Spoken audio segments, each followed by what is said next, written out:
So last week we started this new series, the series through Advent called Waiting Well. And the reality is we call it Waiting Well because we don't know how to wait well. Here is this season of Advent, season of preparation, obviously. But it's also a season of waiting. I mean, just think of how much we dislike the season of waiting. Because right now, probably, December 7th, we are probably already in a place of having gone to maybe already one or two Christmas parties that we, full disclosure, we had a Christmas party last night for our alumni. On Friday, we had a Christmas party for all of our students. And yeah, why? Well, we wanted to get it in before the end of the semester, all those things. We have excuses, but do you? No, we all have excuses. And the excuse is we don't like waiting. We want it to be here. In fact, there's actually a whole science on waiting, on the study of waiting. In fact, David Maister is a man who he wrote a whole dissertation on the psychology of waiting lines. We talked last week about how much of our lives are spent waiting lines. And he said this, he found out that there are 4 kinds of waiting we really, really dislike. And he says when we have to wait in lines particularly, that we have unoccupied time, we have uncertain wait times, we have unexplained waits, and when we have unfair waits, right? So he talks about this, he says that occupied time feels shorter than unoccupied time. So people hate waiting in lines without doing anything. Right? So that's number 1. Number 2, he said, uncertain waits feel longer than known waits. That we don't like the unpredictability. Like, when is the next thing coming? We don't know. Unexplained waits feel longer than explained waits. I want to know why. I want to know the reason why I have to wait here. And lastly, he said, unfair waits feel longer than fair waits. That perceived injustice makes it worse. And it comes down to this. It comes down to a lot of us, when we have to wait, the hardest part of waiting is I want to know why, or I want to know when. I want to know why this is happening. I want to know when it's going to end. And so there actually are some clever ways that people have kind of worked around this. So Disney, in fact, imagine a place that everyone goes to have fun and then you show up and you wait. The Disney, when it comes to those theme parks, they have introduced in the course of waiting, like interactive like Easter eggs, that if you're waiting in line, you can find little spots, you play little games as you're walking in line or as you're standing there in line to be able to engage the guests. Another thing that you can do is you can start services before the wait ends. So I don't know if you've ever gone to a restaurant and you're in the waiting area, waiting to be seated. Sometimes the host or hostess will give you a menu and say, hey, just take a look at our menu. Or maybe, hey, go up to the bar and order some drinks. Now, all you're doing is waiting right there, but they've given you something to do. And so it feels like you're actually accomplishing something. Or actually, I happen to have gone to the hospital relatively recently. And one of the things they do is you go in, your appointment isn't ready yet, or the doctor's not ready yet, the PA is not ready yet. So what they do is they give you some information to fill out. So you feel like you're already making progress. So it gives you something. It's not idle waiting. It's not unoccupied time.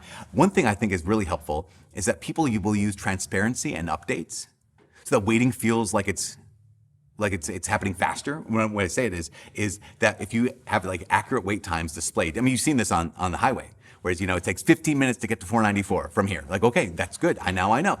That's how long it's going to take.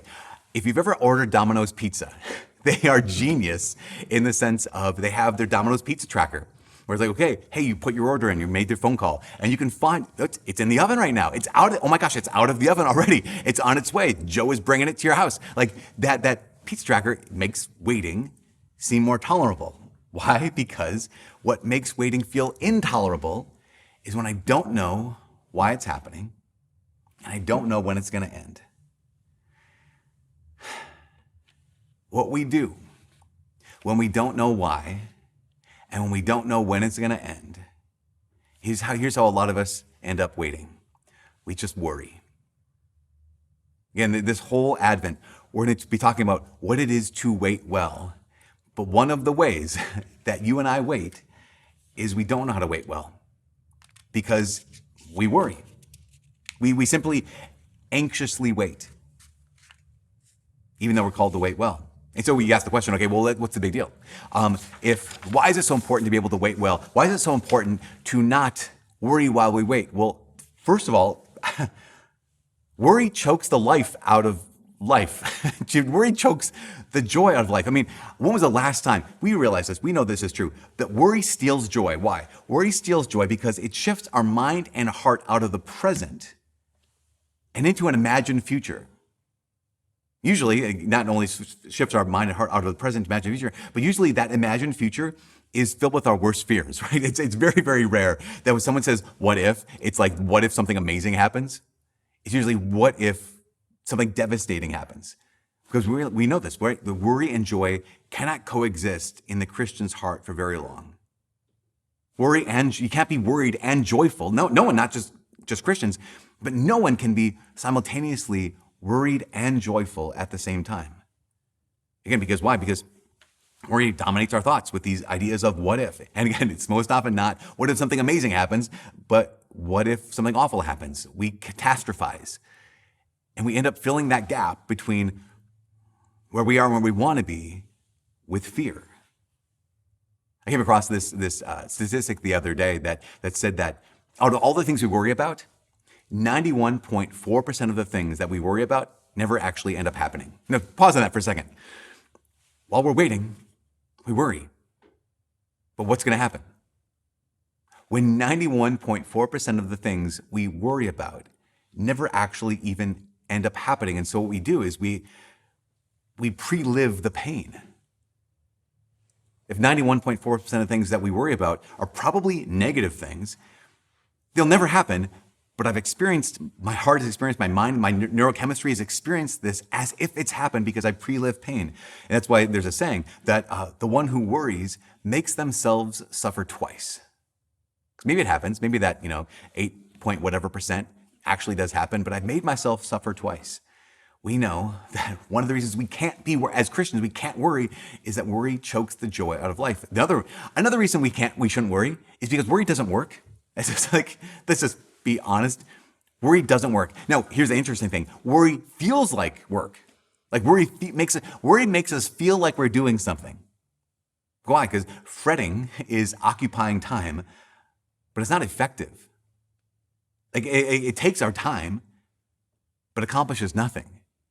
Like it takes all of our mental energy, takes our emotional energy. Worry takes all this stuff, but it does nothing. In fact, there's a man named Baz Luhrmann. Baz Luhrmann had this quote. He said, "Hey, don't worry, or do, but realize that worrying is about as effective as solving a math equation by chewing bubblegum. Like it does nothing." We realize this. Worry chokes joy, chokes the life out of life. Worry does nothing, and yet we still do it. Ultimately, though, of course, the reason while we worry, while we wait, is summed up by Presbyterian pastor Tim Keller.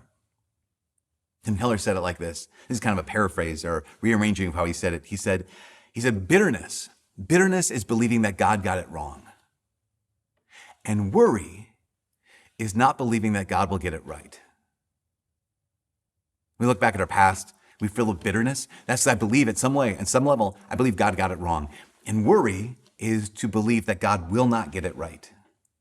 So the source of worry is that I don't trust. I mean, that's it. That's what it comes down to. The source of worry is that I don't trust in God's goodness or I don't trust in God's timing.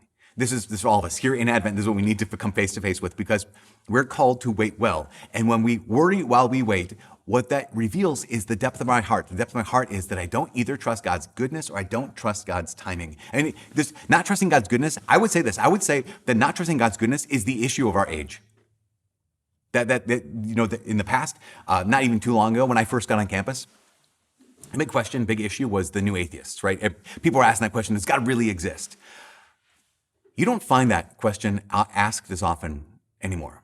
Because I think that people realize, no, it's clear looking at the world and looking at the reality, it's clear that God exists. It's clear that something can't come from nothing. So someone must have made this. So the question of does God exist is less on the forefront of young adults' minds. But I'll tell you what question is on the forefront of young adults' minds. It's not is God real, but is God good? Most young adults we work with on campus, they know this. Yeah, I know God's real. Their question is God good? Because they look around at this world, of pain and suffering and injustice, and things are unfair. And they say, wait a second, I know God exists, but can I trust him?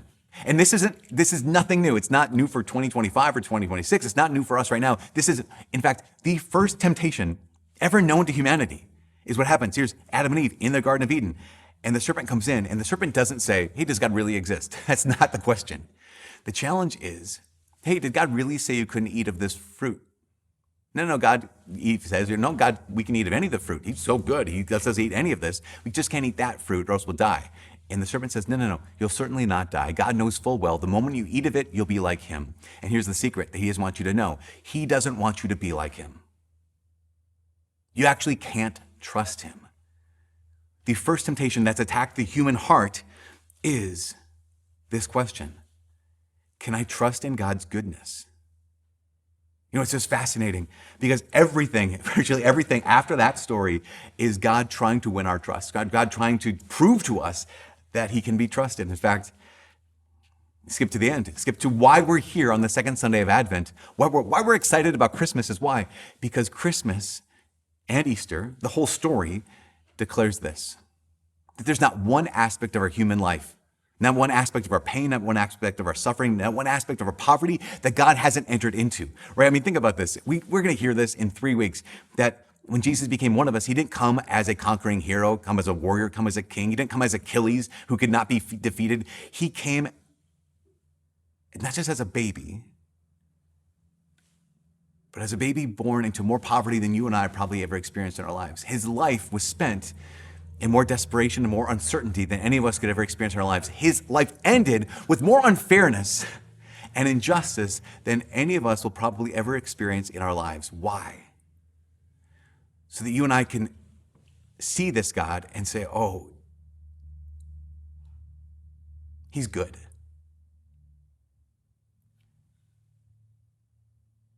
I can trust him. There's no part of my heart, no part of my life that he keeps himself away from.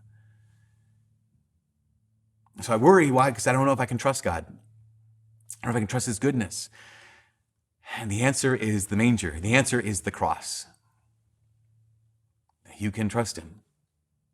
The answer is himself. So maybe I know that. Maybe I know I can trust God's goodness, but maybe I don't know if I can trust his timing, because I gotta tell you this. I know so many followers of Jesus, so many disciples of Jesus, so many Catholics who's like, no, I know God is fine. I know God is good. I'm just not convinced he's gonna show up on time. Like, I know God wants the best for me. I just am not sure that it'll arrive. It's not the 30-minute guarantee that Domino's gives me. I need to know when this will end. And I think about this. One of my heroes in the Old Testament is King David, for many reasons, not because he's perfect, but one of the reasons is because, David was anointed. It's 1 Samuel chapter 16. David's anointed king by Samuel when he's a teenager. That's 1 Samuel chapter 16. He's anointed to be the king. And then what? Well, then he waits. Later on in the same chapter, David is in King Saul's court as like a musician. Like, that's not, no. I don't know if you know this, but you can smell the oil on my head. Like, I'm actually the next king. But no, you're not. You're the musician. That's chapter 16. The next chapter, David defeats Goliath. Great. Okay, let's be the king now. Nope, not even close. He has to wait. Next chapter, chapter 18, David has all this military success. Like, he just wins battle after, all he does is win, no matter what. And all of a sudden, here comes King Saul, who is in this increasing jealousy. Then the next 2 chapters, Saul tries to kill David twice with a spear and tries to plot to have him killed in battle. It doesn't work. Next multiple chapters, David spends years on the run as a fugitive from the king and a fugitive from the kingdom. In fact, he spares Saul's life twice. He lives among the enemies of Israel, the Philistines. Saul dies, and David is crowned king of Judah, but that's it. There's this long, long civil war between David and King Saul's family. And it isn't until 2 Samuel chapter 5, which is 15 years after David was anointed, that he actually is finally made king. I don't know if any of us have anything to complain about when it comes to God's timing. David had received this promise, and then in the meantime, what was he called to do? Again, not endure 15 years, like last week we talked about this. He was called to engage every step of the way during those 15 years. And in that engaging, he was saying, okay, God, I trust in your goodness, and I trust in your timing. And then when it happened, because he could trust him. And in fact, this is my own story. I remember just kind of briefly when I was a missionary in Central America. I'd been praying, asking God if He wanted me to be a priest Just let me know. I'll just do it, whatever, just tell me. And it was in God's timing. I thought I was ready. I was like, God, just tell me right now. He didn't. He waited for a long, long time. And finally, when I was ready, and I always say this, that when God revealed to me that, okay, your next step is to go to the seminary, if he would have done it a week earlier, I would not have been ready. But his timing was so good. So then, all the steps happened. I went to seminary first year. I was like, well, doesn't seem like I should leave, so I'll keep going back second year, okay, third year, fourth year, whatever. And I remember the year I was going to get ordained a deacon. It was the big year, make a promise, but a couple of important promises. It was a couple months before ordination. I remember being in adoration and sitting in front of Jesus in the tabernacle and just praying and saying, God, am I supposed to be here? Like, I had that moment of crisis of, are you going to tell me to leave? Or should I stay? And it was one of the top 5 moments of grace in my life up to that point, where I just had this declaration of trust. I'm just so grateful to the Lord for this. Basically, I was like, okay, God, I trust that you brought me here. I remember that moment where it was very clear, you want to be here? Okay, God, I trust that you brought me here. Secondly, okay, God, I trust that if you want me to leave, you'll let me know. And then it was not like, but what if I miss it? And like, okay, God, I trust that you brought me here. I trust if you want me to leave, you'll let me know. And I trust you'll let me know in a way I can't miss. Like he got me there in a way I couldn't miss. God, I trust you're going to let me know in a way I can't miss. And lastly, I remember because I had this image of like, what about I get ordained and then the next day I meet the love of my life kind of situation. And it's like, oh no, it'd be too late. And God's like, oh shoot, I got the wrong day in my calendar. And I had this moment of trust of like, God, I trust that you want me here. God, I trust that if you want me to leave, you let me know. God, I trust if you want me to let me know. If you want me to leave, you'll let me know in a way I can't miss. And I trust that if you want me to leave, you'll let me know in a way I can't miss, and you'll let me know in time. And just when I was able to pray that prayer, all of a sudden there's this profound peace. Like, oh, I don't have to worry anymore. Why? Because I don't just trust God's goodness. I trust God's timing. Waiting well always involves trust. And think about this. If you're anxious about something right now, if you're waiting for something right now, if you're worried about something right now, what if you knew that whatever it is you're worried about, what if you knew that it would be resolved tomorrow? Would you still allow it to ruin today? Like whatever it is you're concerned about, whatever it is you're worried about, whatever you're anxious over, whatever you're waiting for, if you knew it was all going to be resolved tomorrow, would you still let it spoil today? If you knew that it was going to be resolved next week, would you still let it spoil today?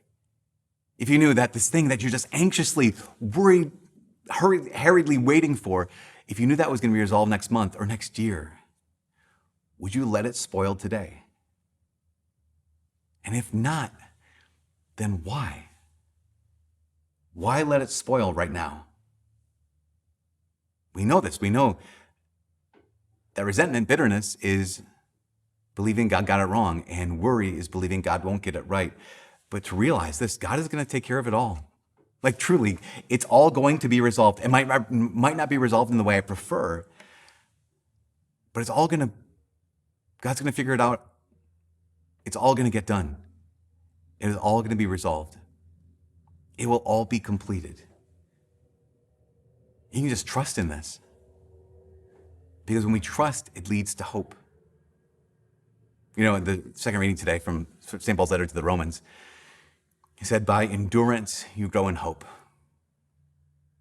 By the fact that you and I here are waiting well, waiting without worry, waiting in trust, day after day, that helps us grow in hope. Why? Because there's something we're waiting for. There's something we're hoping for. And it's not an outcome. It's not a result.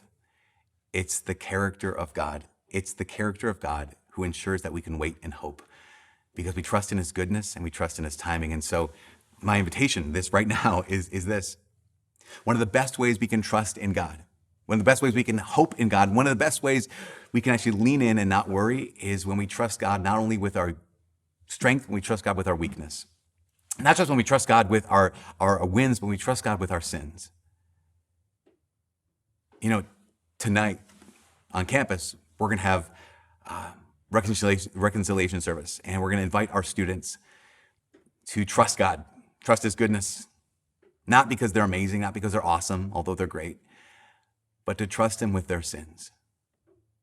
and entrusting with their sins, to entrust him with their whole lives. And when we do that, we trust in his goodness and trust in his timing. There is no room for worry. This is the very last thing. I had this imaginary dialogue in my head recently, and it's about really wanting the thing now. I don't want to wait anymore. I want it now. And I heard a voice say, well, why? I'm like, no, I want this now. Like, why? The voice, I said, I want it now so that I can stop worrying. And maybe that's you. I want this now. Why? So I can stop worrying. And I heard this voice in my head. It said, well, you could just stop worrying now. That actually is an option. Like, no, I want this to be done so I can stop worrying. And that voice, whatever that still small voice in my own heart said, is you could actually stop worrying right now. That's a legitimate option. Why? Because God is good and his timing is perfect. We don't have to worry. We simply have to trust. And that's what it is to wait well.